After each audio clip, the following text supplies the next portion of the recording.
Well, at least it was interesting, right? The Vancouver Canucks get absolutely shelled by the New York Islanders, a team that has the lowest goals per game in the NHL. They go out, they get scored on 5 times in the first period, but from all that, they at least made it an interesting game. We'll break this one down, as we always do. Might be a quick one tonight. It's a bit of a late game, a 7:30 start, and a game that honestly, not too much interesting happened other than the 5 goals and the 3 goals, and that was kind of it. So we'll break it down. We'll get some of your thoughts, and then maybe I'll get you guys to go watch that film analysis video I did. Anyways, let's go through it. Let me pull my notes up here. It's the Vancouver Canucks. It's the New York Islanders. It is Jaroslav Halak making his 10th appearance of the season for the Vancouver Canucks, triggering his bonus. So this is a $1.25 million hockey game for Jaroslav Halak, and he gets lit up. It starts off with not 1, not 2, but 3 goals in 31 seconds to kick this game off for the Islanders. I got in my car after playing some hockey. I was driving home, like, yeah, I'll turn on the game. I'll turn on 650. I'll listen to whatever's going on. And I hear it's 3-0. And I look at the time, like, that can't be right. The game started at like 7:45. It was a late start tonight. It's only like 7:55. That doesn't make any sense. Can't be 3-0. It was 3-0. 3 goals in 31 seconds. Parise, Nelson, Lee, back to back, all in rapid fire. That's all I'm going to say about them. 10 minutes later, Cizikas makes it 4-0. And then 3 minutes later, Barzal makes it 5-0.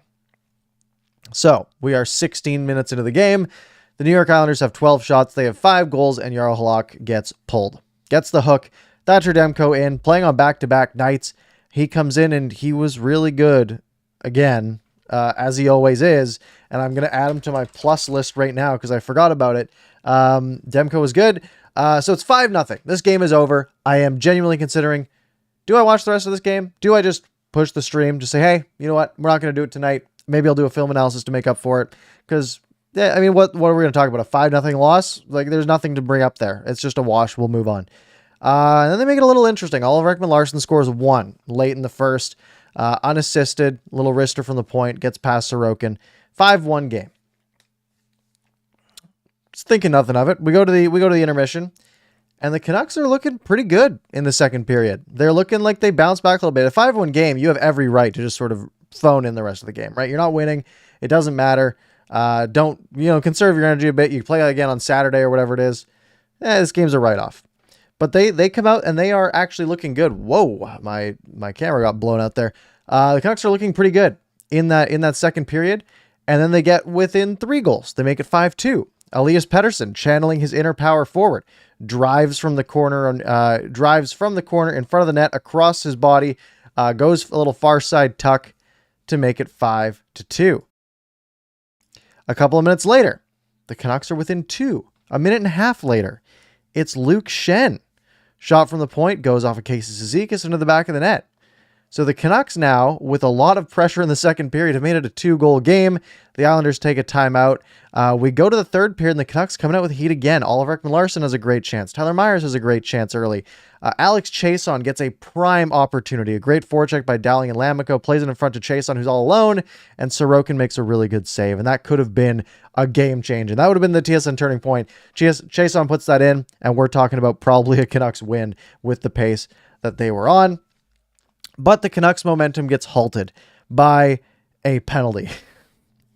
So last game, we had the Tyler Mott sticks knocked out of his hand, full 360 ghost stick somersault into a player's face, and that was called a high stick. Tonight, JT Miller, battling on the boards, gets basically a slew foot, kind of a trip, but you don't have to have the upper body component for a slew foot. Basically, Pajot came in with speed, and his left leg hit Miller's right leg, and it took Miller down backwards. And as he did that, maybe it wasn't Miller or Pajot who slew footed him, someone did, and then Miller's stick comes up as he's falling backwards and catches Pajot in the face. So they give both a penalty. Now, letter of the law. It was a trip / slew foot, 2-minute penalty for the Islanders. That makes sense. By the letter of the law, JT Miller had his stick in his hand and he high-sticked the Islanders player. However, there's a bit of cause and effect here, you know? It's like, think of goalie interference. A guy gets pushed into the goalie. They don't call it goalie interference because he got pushed in. Well, it's kind of the same scenario. Guy got tripped, falling backwards. His stick catches the guy that tripped him in the face. That doesn't feel like, you know, there's some cause and effect here. That high stick doesn't happen if not for the play of the opposite or of the opponent. And that just didn't make sense to me. And to add insult to injury, Miller gets 4 minutes because Pajot's bleeding. Bleeding good, too. Both nostrils, basically pouring out blood. It just didn't, just back-to-back games with really iffy high sticking calls. And in my opinion, calls that really didn't need to be made. So the Canucks on the penalty kill for 2 minutes, they kill it off, and then they get right back into the offensive zone. They don't really miss a beat, but they can't get much going. 10 minutes to play, Thatcher Demko keeps them in it.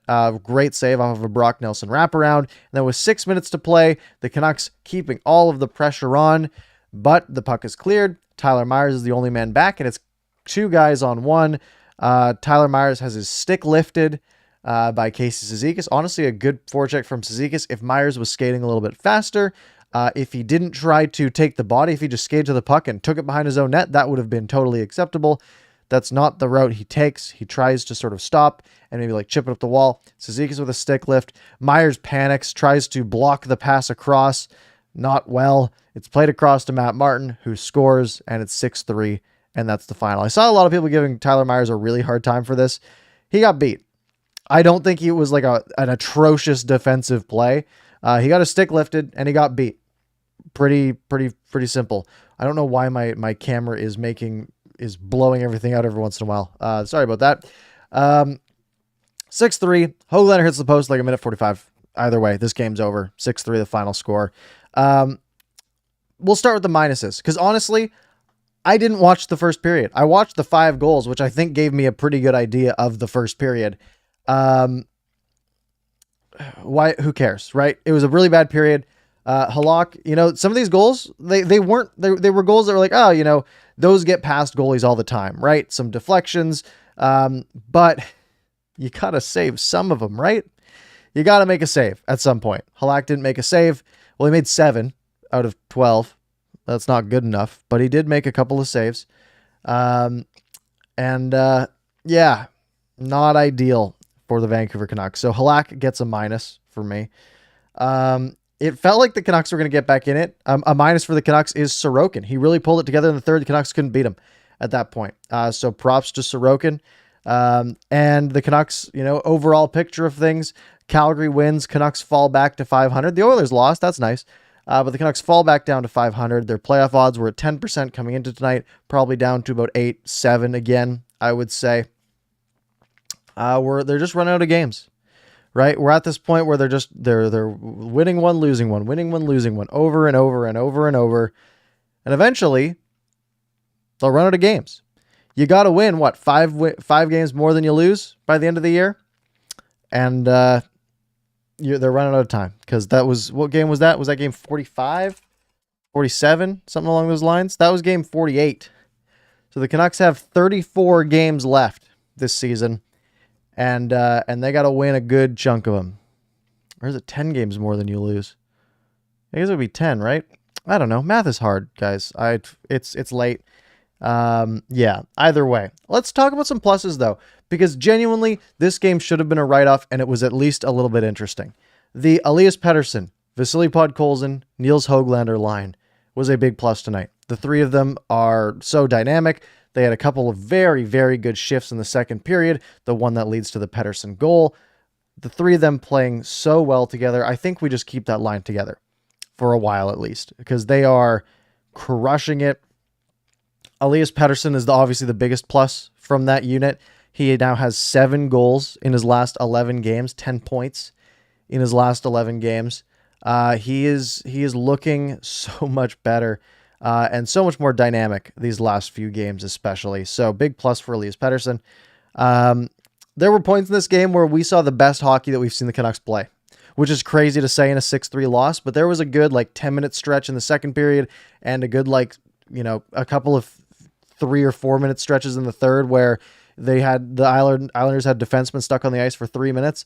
Like, that was some of the best hockey we've seen the Canucks play. And to do that while being down in the position that they were in, that shows some heart, some resilience, right? They didn't give up. They didn't quit. And hopefully they can carry that forward into some other games. Luke Schenn.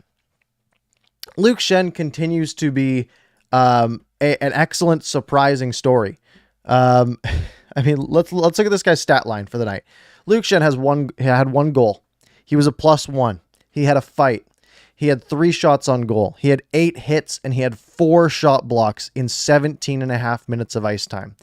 That is so much stuff he's getting done in that time. So bravo to Luke Schenn. I think he's trying to set some sort of hits record. He's just trying to rack them up. Really loving what we're seeing from Luke Schenn. I think Brad Hunt played pretty well as well. He was jumping in on the offense, which I think is totally acceptable when you're down a bunch of goals as a defenseman. He was jumping in. He was making moves. He was trying to make things happen. He had a couple of good forechecks where he won a battle down low, at least in the third period. Good, solid game from Brad Hunt, to be completely honest. Thatcher Demko, what was his stat line? He stopped 14 of 15. Another good night for Thatcher Demko, 933 save percentage on the night. What's he at on the year? On the year, he was a 919 coming into this game, so that probably goes up, probably to a 920, 921. So fantastic to come in on relief, a game you don't expect to see the ice. You had just played the night before and faced 30-something shots last night. To come in and basically play 2 periods of hockey on no notice is very impressive. So good on Thatcher Demko there. And again, would have been totally forgivable if Demko didn't play great and, led in 3 goals and the Canucks lose 8-2 or whatever. That would have been totally acceptable and no one would have blamed Demko at all. And, but no, he goes out there and he gives it his best every single game. And, he was fantastic once again. I do want to look at the analytics because I'm a little bit curious on this one, because shots in this game were 37-27 in favor of the Canucks. The Islanders basically had half of their shots in the first period. 13 of their 27 came in the first period. And if we look at all situations, the New York Islanders expected goals was 2.21. And in the first period, their expected goals, so this is based on just number of shots, shot locations, they were credited with 6 high danger chances in the first period, and expected goals were 0.88. And they scored 5, meaning Jaroslav Halak was expected to let, on average, less than 1 goal in that period, and he let in 5. And that's the story of this game. Expected goals for the game: Canucks 2.66, Islanders 2.21. High danger chances, 11-10 in favor of the Islanders, so basically even. It was genuinely a game that the Canucks were the slightly better team. The Islanders just had a lot of finish in the first period, and Jaroslav Halak got absolutely just run out of the building in his $1.25 million start. Now, I did say it's a $1.25 million start, but maybe not, because his bonus is $1.5 million. 1.25 is for 10 appearances, but that 0.25 is for a 905 save percentage. So he went from a 918 to a 903 tonight, is what I think the official number is. Let me look it up. Let's see if it's updated anywhere yet. Let's go to the old Hockey DB. Yeah, he's at a 903 on this year. So that, if that holds, then he saves, the Canucks save $250,000 off the cap. So maybe it's only a $1 million start for Jaroslav Halak. That's a plus, right? All right, let's get to your questions, your thoughts for the next 15 minutes or so. And then I will try to direct all of you to go watch my film analysis video, because I thought it was good and I worked hard on it. Let's go over the questions. Leap saying off the top, if Demko is in, we win. That sounds fair to me. Probably, yeah. If Spencer Martin was in, the Canucks might win this game. Let's be real. Spencer Martin shutout in Abbotsford tonight. So good on him. Agam saying basically the same thing. Jaro Halak led in 5. Spencer got a shutout. AHL, NHL, but I don't care. Fair enough. You have the right to not care, because Spencer Martin was fantastic here in his time that he did have. Let's see here.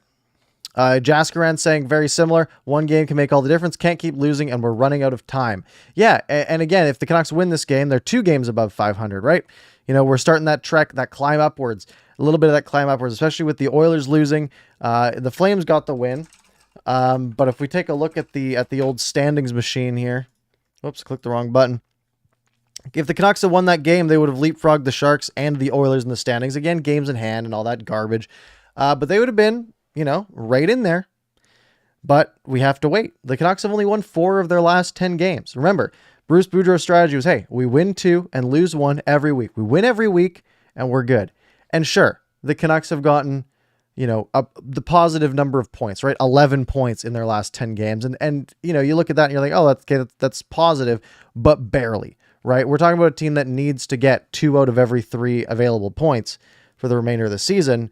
We're talking about a team that basically needs to go 6-2-2 or 6-3-1, I guess, would be around there. They basically need to do that for the rest of the season. 4-3-3 isn't going to cut it. They need to string some wins together, and they need to do it fast. Let's see here. Justin saying Halak was counting his bonus already, decided to pay the Isles some dividends on them for helping them get his bonus. I don't think they helped him get his bonus. I think he was getting it all along. Yeah, it is interesting. I don't know how it works in regards to, if they did want to bring up Spencer Martin, if they said, okay, this Halak game was so bad.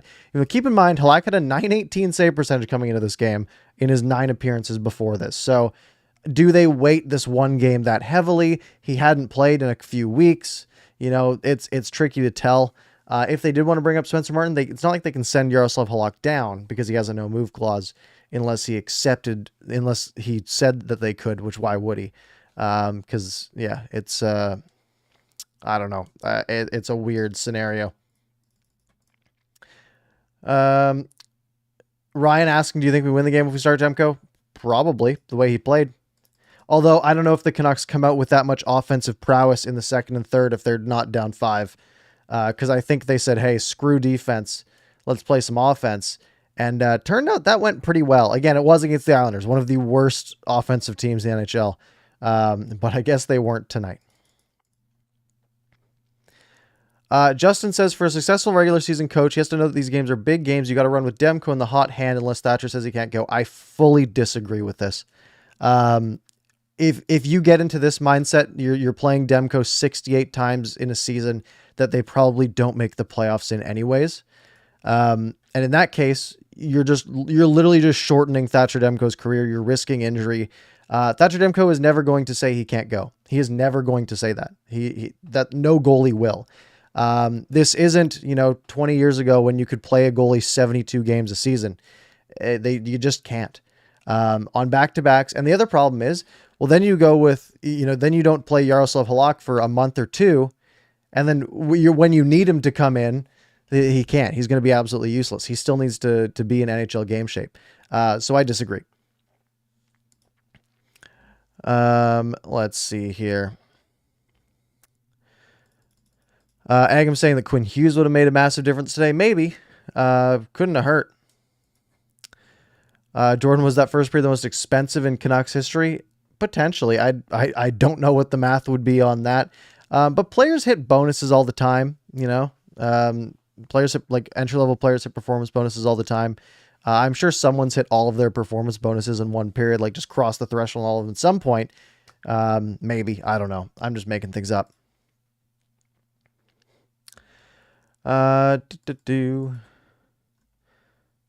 Let's see if we can find some other stuff. Justin saying, was OEL a plus? A solid 2 games in a row stepping in for Hughes. Yeah, sure. I thought OEL was fine. He gets a goal, which is nice for him. He gets his 4th of the year. He gets 3 hits on the night, 3 blocks on the night, 3 shots. He was a -3. He was out there for a bunch of those goals against, but hey, that's not the whole story when your goalie isn't making any saves. Yeah, I thought OEL was fine. He's a good minute eater, right? 24.5 minutes. Myers played almost 26. Yeah. Terrence saying, do you think if we pulled Halak after the 3rd goal, we would have won? Maybe. I don't know. I feel like I feel like that's tricky. You could have pulled him that early, but the rest of the game goes completely different. I don't know. I can't really answer that. We don't know if Demko would have been that great if he started early. It's such a weird scenario. Jaskran saying, doesn't Halak need a 905 save percentage for the bonus? No, there's two separate bonuses. The small one is the save percentage. The big one is the appearances. And they structured that so they could basically defer half of the contract into next season instead of paying it all this season, which is exactly what it was designed to do. Kai saying, for once I'm actually excited for the trade deadline. I've been loving the hires that Rutherford's made. Going to be a lot of uncomfortable moves, but I've got a lot of faith in the group. Yes. I'm excited and nervous because, again, these are players that we really like to watch. And Jim Rutherford, during his long tenure with the Penguins, averaged a trade every month. Now, keep in mind, he was playing in seasons where for, 4 months of every year, you couldn't make a trade after the trade deadline because they were still in the playoffs and things like that. So we're talking about a guy who, averages 12 trades a year in basically an 8-month time span. There's going to be some changes. There's going to be a lot of changes. However, they seem to have assembled a cast that the goal is, let's get as many smart people in the room as possible who have a bunch of different areas of expertise. The hiring Cami Granato today, who is basically probably has scouted the Canucks. I think they said on the broadcast more than anyone, basically, because she was, a Kraken scout who lived in Vancouver and basically just attended almost every Canucks game. That's big, right? Knowing what you can get from your players, knowing what your players can be and cannot be, is very important. And we basically go from a management structure of one GM and two AGMs in Jim Benning and then like Weisbrod and I think Gear for the last little while there, where there's not much, there's not much argument in there, right? If all three of them agree on something or two of the three of them agree on something, they can kind of overweight the other person. But now they're adding in, they have three AGMs and a president. We basically go from 3 to 5, and people who seem smarter than the previous regime, not going to lie, that just seems like a recipe for potential success. Again, they haven't done anything yet, right? Like literally they haven't done anything yet except hire a bunch of people that seem to be the right people. That's a good start. We'll see if it continues. I obviously hope it does. Kanaki saying they gave us hope for a sec. Yeah, it's the hope. It's the hope that kills you. That's the old saying, right? This was a game where I was totally content to not have watched a moment of it and have let it run, 5-0, whatever, 5-1, whatever, right? Who cares? And they made it interesting and they gave us that little bit of hope. I put a couple bucks down on the Canucks when it was, 9-1 odds, and I didn't cash that out, obviously. But hey, I tried. I gave it a shot. Clay saying 1 step forward, 1 step back. Yeah. And that's the situation that the Canucks are in. It's the situation the Islanders are in as well. The Islanders are also a 500 team that doesn't, isn't seeing a lot of upside. They're on a bit of a hotter streak than the Canucks, but it was two very beatable teams that played each other tonight that I expected to be a 2-1 game with no offense. And it was the exact opposite, apparently. Debut saying 3 goals in 30 seconds is unforgivable. That's on the whole team. It is on the whole team, but also, Halak makes 2 more saves there, and it's 1 goal, and suddenly this game's way different, right? At the end of the day, again, I like to look at high danger chances. The Islanders had 6 high danger chances in the first period. That's a lot, but it shouldn't result in 5 goals. It really shouldn't result in 5 goals unless your goalie's having a really bad night, which was the case. Again, even if it's 2 goals out of those 3 that go in, suddenly everything's a little bit more manageable throughout the course of that game, and we see a bit of a different situation. All right. Billy's saying they gave Halak an NMC, a no move clause. Oof. Yeah, they did. And again, for 1 season, I usually don't care about it.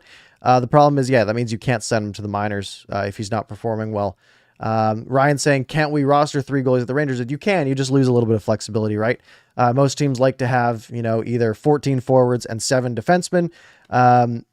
So, 2 extra forwards, 1 extra D-man, or the opposite, right? 1 extra forward, 2 extra D-men on the roster. But if you have that extra goalie up, then you can only have 1 extra forward, 1 extra D-man. And the other issue is, then Spencer Martin's playing a lot less games. Currently, he's playing every couple of nights in the AHL. If you call him up to be the backup for only the back-to-back games, which are going to be, February 28th will be the next one. I guess you could just make the call up right before the game, and then you do get that flexibility back now that I think about it. So maybe that is what they do, especially with Abbotsford so close.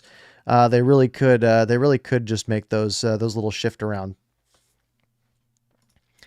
Jack Maloney saying, let's be honest, the math is really difficult to make the playoffs. You are not wrong. It's about 8%.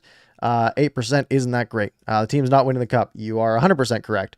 Let's take some good pieces and prospects for the future. I fully agree, and it's going to be painful, but it's going to be good. Justin saying that someone reported there's still a chance that Halak is willing to waive his no trade, and that the bonus paid can still be part of the negotiations to the receiving team. That is true. It is tricky, though, because Halak has to go to a team that he wants to go to, which is not guaranteed. He might just want to ride out the contract here. And you mentioned Boston. I mean, they have 2 pretty solid goalies there already. Excuse me. And then, if you do make that part of the negotiations, you're basically, you can make the trade before, right? You can say, okay, Halak for, let's say, a 4th, right? Let's say they go out and say, okay, we're going to trade you Halak for a 4th.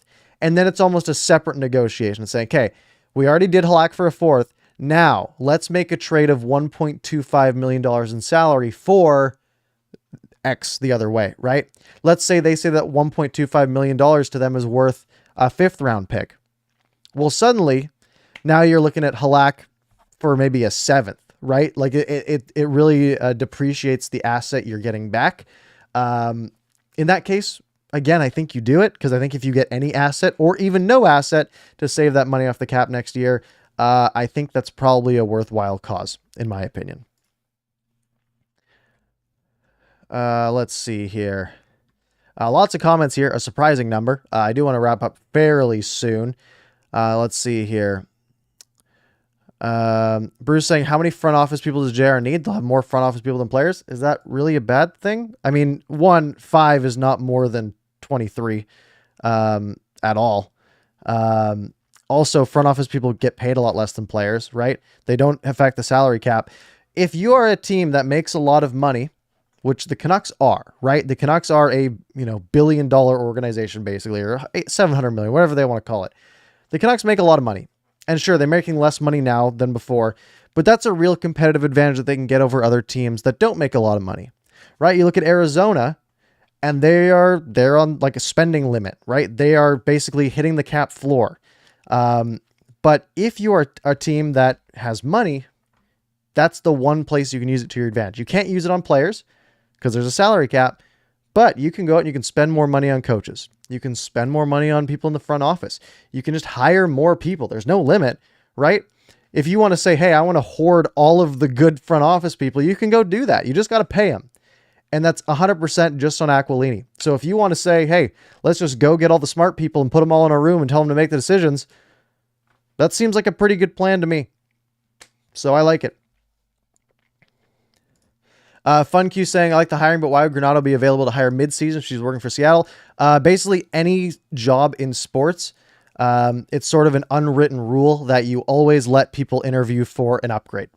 Cameron Granado was just a scout. She was a pro scout for the Kraken. So an upgrade, she got basically offered a chance at moving up the ladder. Teams will always allow you to interview for those positions. It's one of the reasons why Brisebois is the GM in Tampa Bay. Because Yzerman was running the show there, and then they were worried that Brisebois was going to get poached to be the GM of another team. So they said, hey, we'll just make you the GM. Yzerman will move up to a president role, and that way, you won't get poached by some other team. So you can always get promoted. Teams can say no. Teams can say, no, you're under contract with us, but it looks really bad, and it'll make people not want to work for you in the future. Let's see here. Jack saying one thing that's positive was play of Petey. He's looking way better lately. Fully agree. Hang on, I still don't know what Risebroad did.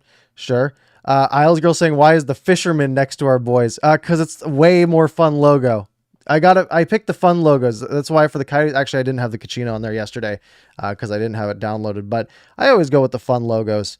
I think for the Capitals one, I've got that the eagle. You gotta do the fun logos, especially the Kings. I've got the old silver one as my go-to. We're here for fun. Let's see here. The Elder saying Halak should retire like Rask. Okay, well, that's a take. Agam saying we're not making the playoffs. We do not need to sell everyone. Only sell if it makes sense and makes our team better. Sure, that's fine. Yeah, I'm not saying sell everyone. I'm saying make the trades you got to make.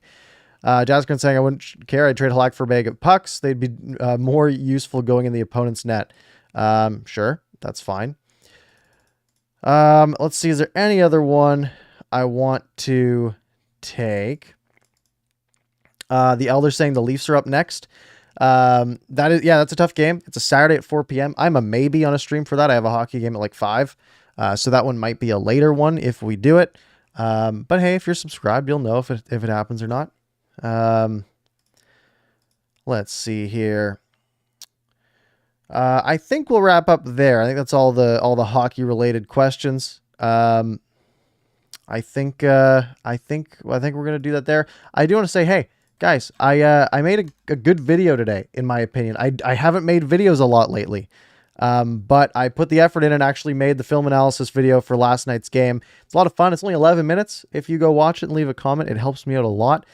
So maybe go from here to there. I do appreciate it. Shout out to all the members. Of course, any new members? I never check during the day. Gmod rejoined as a member. Thank you very much, Gmod. If you guys want to be a member, there's a little join button down below. Totally optional. Make sure you're subscribed, hit the like button, do all that good stuff. Thank you guys for hanging out with me, and I might see you on Saturday.